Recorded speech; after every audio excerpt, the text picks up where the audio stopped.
The girls wanted to say hi to you guys today as we are getting ready to go on our second leg of our trip. And so say hi. Hi. Okay. So this week, that's enough. Hi. This week, we went to a place called the Biltmore, which is it was built by George Vanderbilt, I think in the 1860s. It's built a long time ago, but it is an opulent mansion with all sorts of rooms and servants' quarters. It has like a indoor pool with electric lights in it that are still original. I mean, it was just insane how someone lived, and this was a house for their family as a summer retreat, and they would have guests there, and I mean it was insane. And so I just thought about how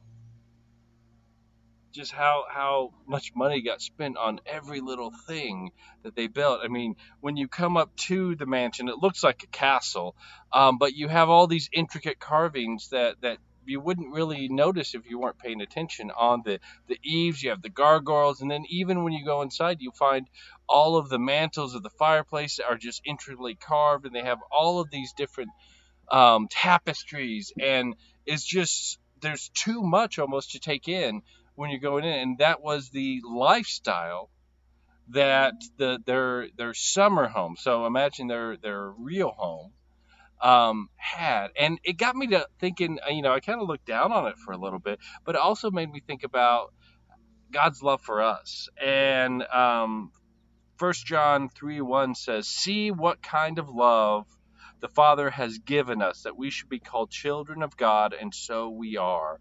Just I think about how much God loves us, and how much He lavishes. In the NIV, it says that God has lavished us with His love in this verse.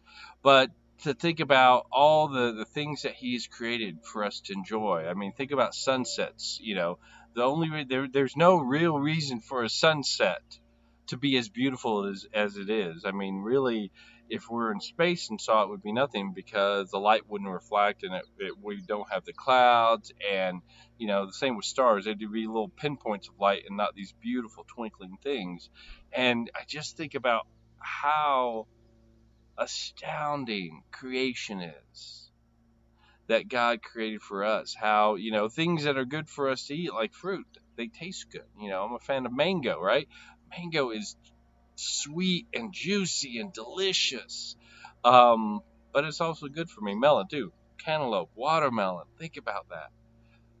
Um, and that's part of what God has lavished on us is His creation, and we get to be a part of it. There's so much of it that we might miss. The way a butterfly looks, or the sound of a nice spring rain, and just understanding how everything is also all connected.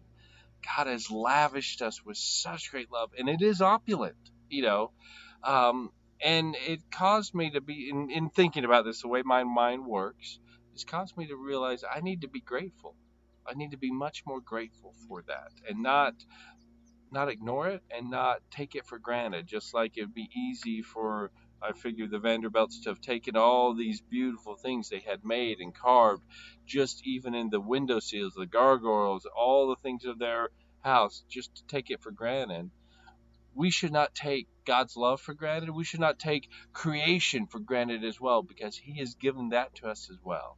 So just something to think about. Today, I just challenge you to be grateful for what God has given you. Count your blessings. Think through and think about the little things that you don't think about much, and how that is a blessing.